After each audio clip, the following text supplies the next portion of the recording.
Olá, amigos da hipnose, bem-vindos. Mais uma vez, hoje é a quarta aula. E nesta videoaula, James Tripp vai explicar um pouco sobre a questão da linguagem generalizada, de como essa influencia na linguagem hipnótica, numa hipnose conversacional. Ele dá vários exemplos, ele demonstra e explica isso bem detalhadamente para que você possa entender o porquê somos tão influenciados por uma linguagem generalizada, aquela linguagem onde não identificamos o sujeito na oração, né? Lembra daquelas aulas de português? Então preste atenção nessa aula. Uma boa aula e um bom estudo para você.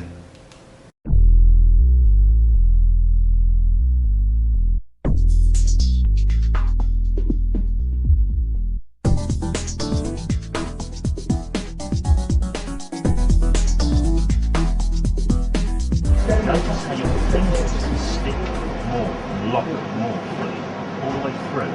And as that happens, go ahead, try and lift one of those fingers, even two of those fingers. Find your palm sticks even more. As you try and lift your fingers, your palm sticks even more.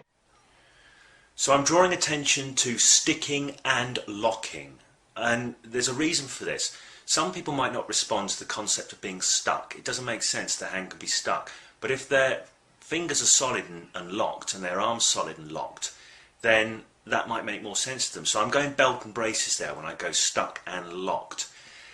I'm also saying an as that happens. So there's that as that happens, and that very bit of language presupposes that it is happening for them, and if they keep flowing along, it reinforces that it's happening. Now I've set up this little confusion bit and say they stick and lock more, and notice what happens when you try and lift those fingers and find that your palm sticks more. So I'm tying that in with a little kind of confusional thing, a little loop where they can get caught in that mini loop, where when they try and lift the fingers, the palm gets stuck more, and I'll do it when they try and lift the palm, the fingers get stuck more. So they're kind of caught in this bind where whatever they do, something else is sticking even more, reinforcing that whole concept, reinforcing that whole reality more. Go ahead, try and lift one of those fingers, even two of those fingers. Find your palm sticks even more. As you try and lift your fingers, your palm sticks even more. Really try and lift those fingers. What's more stuck now? The fingers or the palm?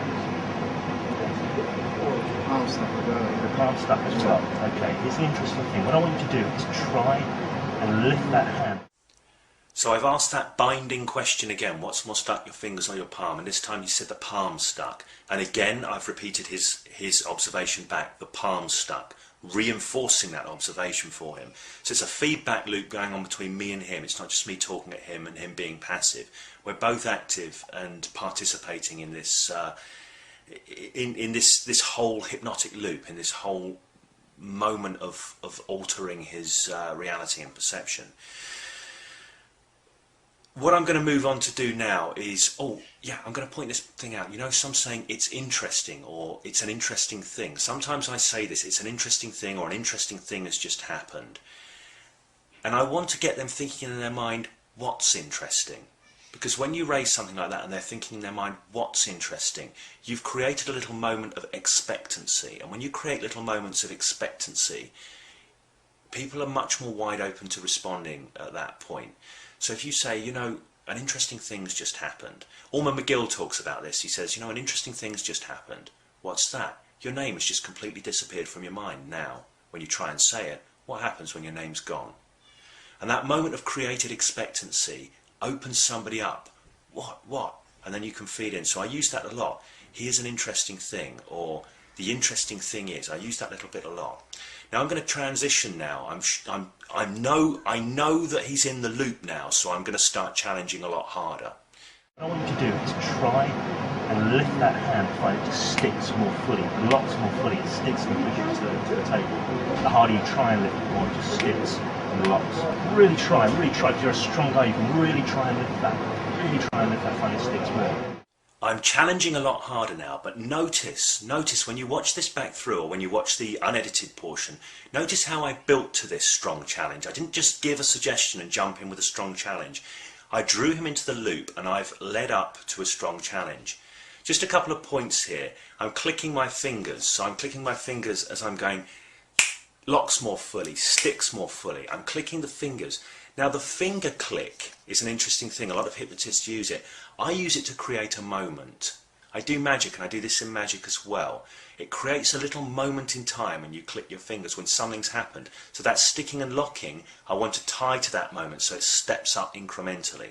And I'm challenging in that classic way. Try and lift it and find that you can't.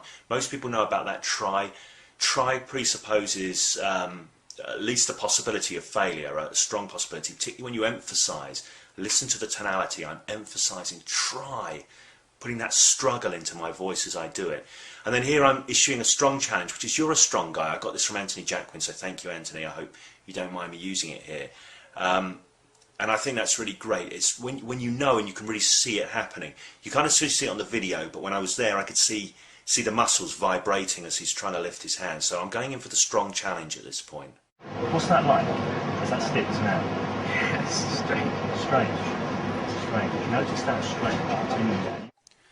Now this is a small example of something I do a lot. It's not the best example. I've said, what's that like for you when that sticks more? And he said strange, and I've repeated strange back to him. And then I've said, notice how that strange can continue. Because I'm doing eyes open, waking stuff, I often ask questions. I want to ask what their experience is like, and they will give me words to describe it. What's that like?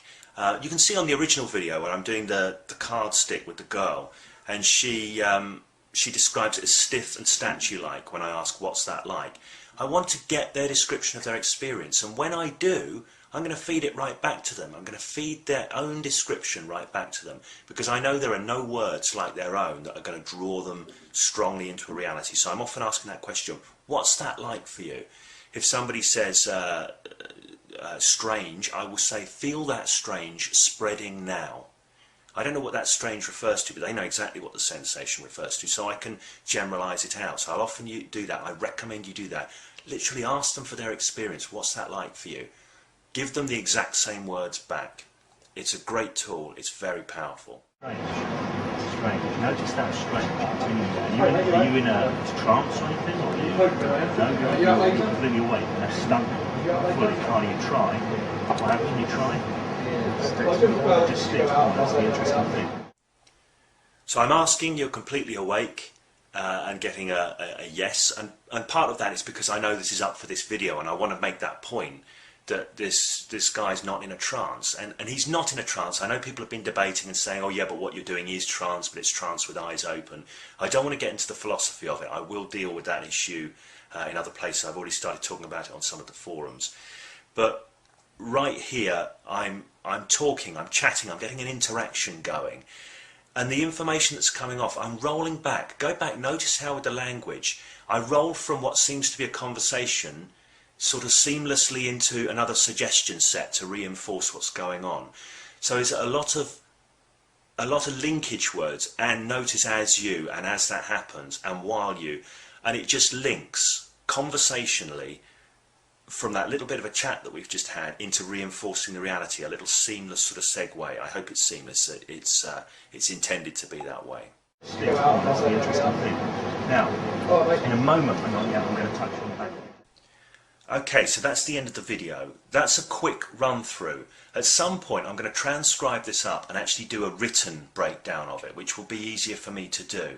I haven't covered all the detail in there. I haven't covered all the subtleties in there. It would be impossible to do so in such a short video. I hope the points that I have covered will be useful to you. I hope you'll bear them in mind. Go back with those points in mind, look through the video again, and look through part 1, the unedited video as well. And start noticing a bit of what's happening. Thank you very much for watching this. I hope it's been useful to you. Please, again, I welcome your comments and I welcome your feedback. Thank you.